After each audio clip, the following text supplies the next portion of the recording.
Hello दोस्तों, SS digital classes में आपका स्वागत है।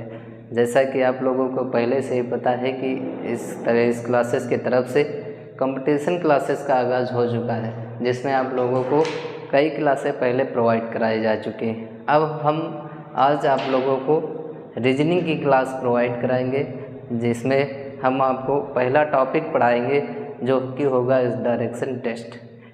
ठीक है, आइए स्टार्ट करते हैं। तो सबसे पहले हम बात करते हैं डायरेक्शन टेस्ट दिशा परीक्षण की। आप लोग चाहे जो हो, चाहे इंग्लिश मीडियम हो चाहे हिंदी मीडियम हो, दोनों लोग वीडियो को आराम से देख सकते हैं और समझ सकते हैं। ठीक है, तो पॉइंट लिखना स्टार्ट करते हैं। सबसे पहले डायरेक्शन टेस्ट।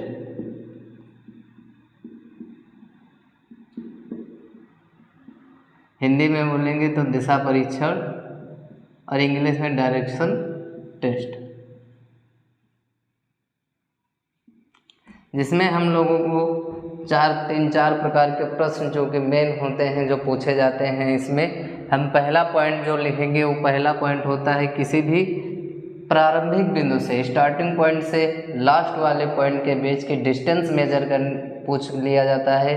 तो हम लिखेंगे पहला पॉइंट जो कि कभी कभी पूछे जाते हैं प्रश्न कि प्रारंभिक बिंदु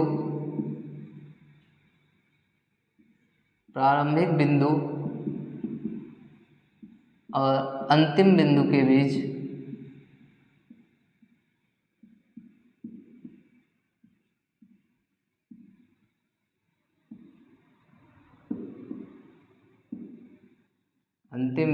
बीच दूरी ज्ञात करना।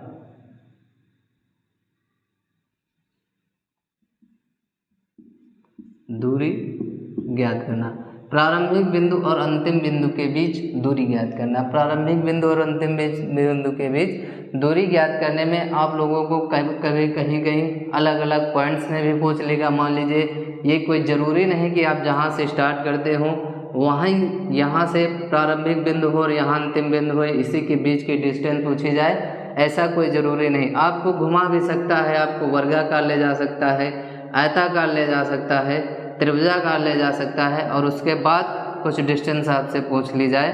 तो इस प्रकार हम अलग अलग पॉइंट्स को कट करके रेक्टेंगुलर, स्क्वायर और ट्रायंगल में अलग अलग पार्ट करके देखेंगे और इन्हीं पार्टों के बीच की डिस्टेंस पूछी जाती है। जिसलिए हमने लिखा है पहला पॉइंट प्रारंभिक बिंदु और अंतिम बिंदु के बीच दूरी ज्ञात करना। और एक पॉइंट और होता है इसमें कि किसी भी प्रारंभिक बिंदु से लिखना यही है, प्रारंभिक बिंदु और अंतिम बिंदु के बीच की दूरी की जगह पर हो जाता है दिशा ज्ञात करना। प्रारंभिक बिंदु और अंतिम बिंदु के बीच दिशा ज्ञात करना। दिशा ज्ञात करने में भी हमने जैसे आपको बताया कि दूरी ज्ञात करने में आयताकार, वर्गाकार, त्रिभुजाकार, सीधे, ट्रेपेजॉइडल कुछ भी इधर उधर घुमा सकता है। उसी प्रकार दिशा में भी घुमाएगा, लेकिन दिशा ज्ञात करने में आपको दूरी से कोई मतलब नहीं होता है, सिर्फ दिशा ध्यान रखनी होती है और दिशा ही बतानी होती है कि मोहन किसी ए पॉइंट से चला जो कि 2 मीटर चलने के बाद अपने दाहिनी ओर घूम गया, डी पॉइंट पर पहुंच गया, बी पॉइंट से चलकर डी पॉइंट पर पहुंच गया। अब मोहन की वर्तमान स्थिति में जो कि इस वक्त उत्तर साइड की दिशा में मुँह करके खड़ा है, तो वर्तमान स्थिति में मोहन की दिशा बताइए। तो इस प्रकार से दिशा के क्वेश्चन पूछे जाते हैं। और एक लास्ट टॉपिक होता है जो कि पूछा जाता है दिशा परिवर्तन। दिशा परिवर्तन में ये मात्र एक इंट्रो टाइप का है। अभी हम जब आगे की क्लासें प्रोवाइड करें एकदम एक्सप्लेन प्रोवाइड करेंगे, आप लोगों को एकदम एक एक पॉइंट क्लियर करते हुए चलेंगे। आपको सिर्फ इंट्रो कराया जा रहा है कि किस टाइप के क्वेश्चंस आते हैं इसमें, बस ये बताते हुए चल रहे हैं। दिशा परिवर्तन किसी भी पॉइंट में, दिशा परिवर्तन में मान लीजिए बहुत सारे पॉइंट्स होते हैं, हम आगे बताएंगे। बस आप ये मान के चलिए कि 3 प्रकार के प्रश्न पूछे जाते हैं। प्रारंभिक बिंदु और अंतिम बिंदु के बीच दूरी ज्ञात करना, प्रारंभिक बिंदु और अंतिम बिंदु के बीच दिशा ज्ञात करना, और कभी कभी अंतिम बिंदु से प्रारंभिक बिंदु के बीच दिशा भी पूछ लेता है। और लास्ट में आता है दिशा परिवर्तन। दिशा परिवर्तन के अंतर्गत बहुत कुछ आता है, हम आगे बताएंगे आपको।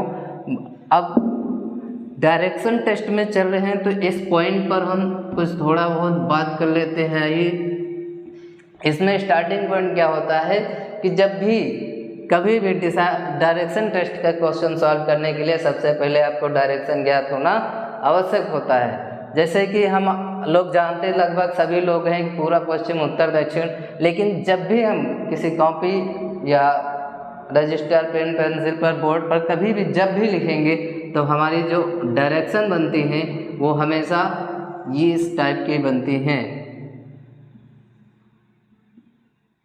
पूरब और पश्चिम, पूरब, ईस्ट और पश्चिम, वेस्ट, उत्तर, नॉर्थ, दक्षिण, साउथ। ठीक इस प्रकार से हम जो डायरेक्शंस कॉपी पर लिखेंगे, किसी भी कोई भी क्वेश्चन हो, किसी भी प्रकार का क्वेश्चन हो, डायरेक्शंस हमें ये मूल दिशाएं हमेशा इसी प्रकार से ही लिखी जाएंगे, जिसमें पूरब और पश्चिम हमेशा हॉरिजॉन्टल एक्सिस पर लिखा जाएगा और नॉर्थ और साउथ हमेशा वर्टिकल एक्सिस पर ही लिखे जाएंगे। आप किसी भी प्रकार का कोई भी क्वेश्चन सॉल्व कर रहे हो, व्यक्ति उल्टा खड़ा हो या सीधा खड़ा हो, परछाई किधर से भी हो, सोर्स ऑफ लाइट किधर से भी हो, लेकिन हम डायरेक्शन कभी नहीं चेंज होंगी, ये एकदम फिक्स होता है।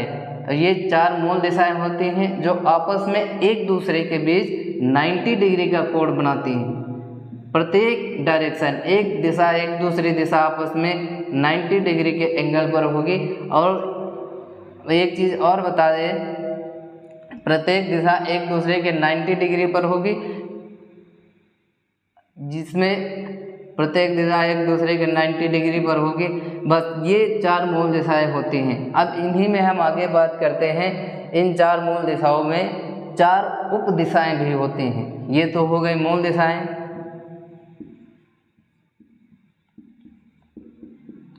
मूल दिशाएं जो कि आप लोगों ने देखा कि ये एक दूसरे के 90 डिग्री पर ही बनती हैं। अगर हम और किसी भी एक एक्सिस पर बात करेंगे तो एक अपोजिट साइड में जो डायरेक्शन होगी वो एक दूसरे के बीच 90 + 90 180 डिग्री।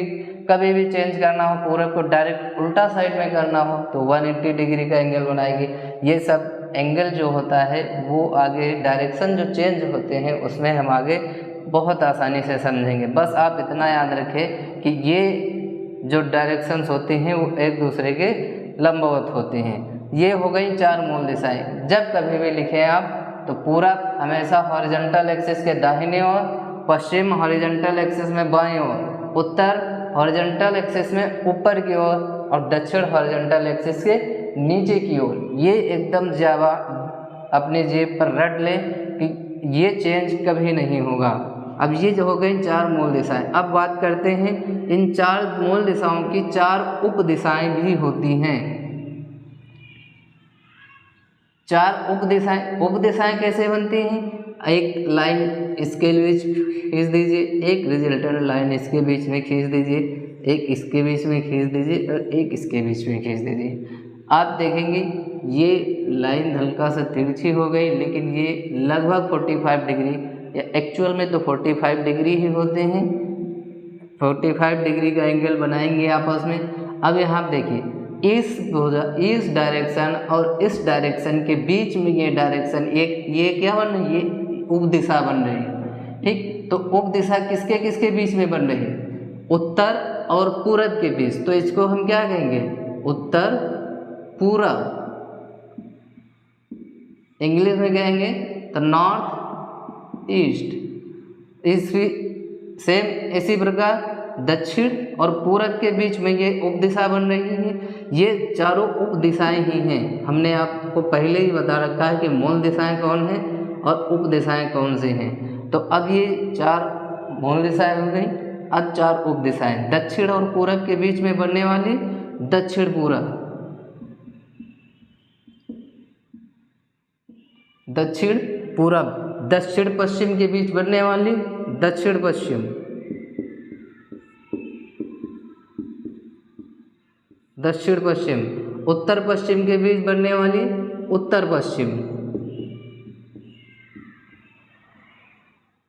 उत्तर पश्चिम। बस उत्तर पश्चिम इंग्लिश में लिखेंगे तो नॉर्थ वेस्ट हो जाएगी, और इधर क्या हो जाएगा, साउथ वेस्ट हो जाएगा, और इधर हो जाएगा साउथ ईस्ट। ये शॉर्ट फॉर्म है, फुल में लिखना हो तो आप लोग लिख सकते हैं। प्रत्येक मूल दिशा और उप दिशा एक दूसरे के बीच में 45 डिग्री का एंगल बनाती हैं। प्रत्येक एक ये मूल दिशा हो गई, ये उप दिशा हो गई, ये दोनों आपस में एक दूसरे के बीच 45 डिग्री का एंगल बनाएंगी। लेकिन एक मूल दिशा और मूल दिशा आपस में 90 डिग्री का एंगल बनाएगी। ठीक उसी प्रकार एक उप दिशा दूसरी उप दिशा के बीच, मान लीजिए एक ये उप दिशा हो गई, दूसरी उप दिशा ये हो गई, अब इन दोनों के बीच जो एंगल बनेगा वो भी 90 डिग्री का ही बनेगा। अगर हम एक मूल दिशा की बात करें, यहाँ से यहाँ तक ले जाएं तो ये पूरा एंगल 135 डिग्री का बनाती हैं। ये बस ये तो इतना हो गया दिशाओं के विषय में।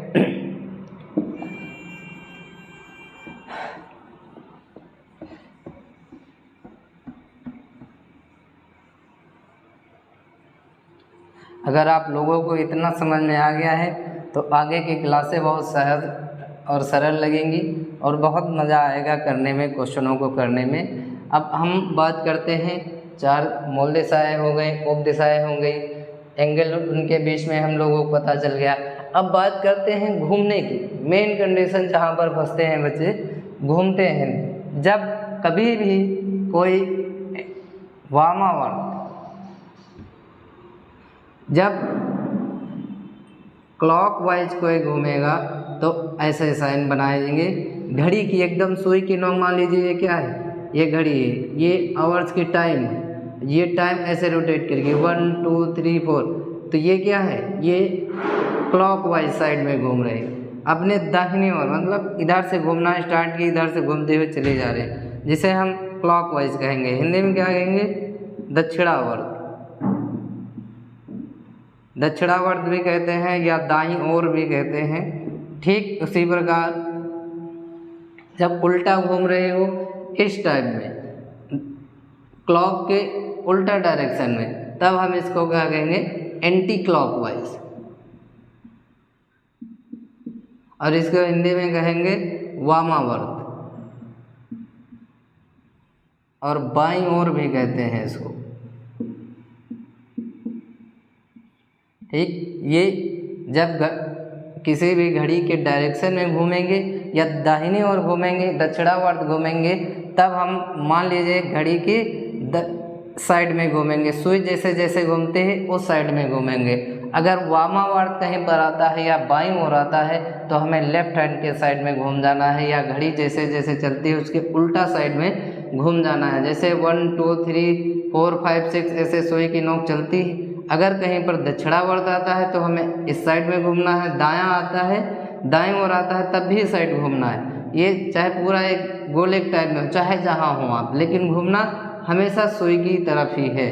अगर एंटी क्लॉकवाइज या वामावर्त बाईं ओर की बात आती है तो हम हमेशा सुई की नोक के हमेशा उल्टा साइड में घूमते हैं। सुई हमेशा इस साइड में चलती है, और हम जब इस किसी कंडीशन की बात आएगी तो हम उल्टा साइड में घूमेंगे। इसी पे 1-2 डायरेक्शन के बाद डायरेक्शंस के विषय में हम बात कर लेते हैं छोटे छोटे पॉइंट्स पर। मान लीजिए ये उत्तर और दक्षिण, नॉर्थ और साउथ, यहाँ पर कोई भी खड़ा है जो कि पूरब के साइड में अपना मुंह किए हुए है, इसका मुंह पूरब के साइड में है। आपसे कहा जा रहा है कि वह अपने बाईं ओर घूम जा रहा है, तो उसके वर्तमान दिशा बताइए। तो क्या कहा जा रहा है, बाईं ओर घूम जा रहा है, बाईं ओर घूम जा रहा है। तो बाईं ओर आप पहले सोचिए, पहले उसका मुंह किस साइड में है? पूरब की साइड। तो जब वह पूरब की साइड में है, उसका मुंह है, तो बाईं ओर जब घूमेगा तो एंटी क्लॉकवाइज घूमेगा। बाईं ओर हमने क्या बताया? वामावर्त, एंटी क्लॉकवाइज। तो यहाँ से घूमेगा एंटी क्लॉकवाइज, ऐसे घूमेंगे, उल्टा घूमेंगे, इधर घूम जाएंगे। तो ये वर्तमान स्थिति में उसकी दिशा क्या हो गई? उत्तर। और घुमा के साथ वामावर्त या बाईं ओर। यहीं पर अगर बात कह दी जाए कि वह व्यक्ति जो कि पूरब के साइड में मुंह करके खड़ा है और वह अपने दाईं ओर घूम जा रहा है, तो जब दाईं ओर कहा जाएगा, तब हम वहाँ पर घूमेंगे घड़ी की सुई की नोक की तरफ, क्लॉकवाइज, खट तुरंत। अब जब दाईं ओर की बात आ जाएगी, मतलब दाहिने साइड घूमना है, तो हम यहाँ पर घूमेंगे, ये क्या हो जाएगा? दक्षिणावर्त या दाईं ओर।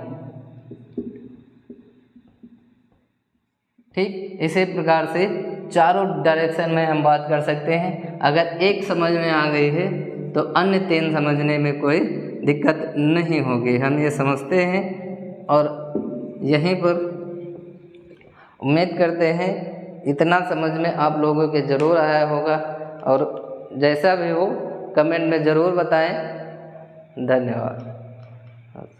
करो।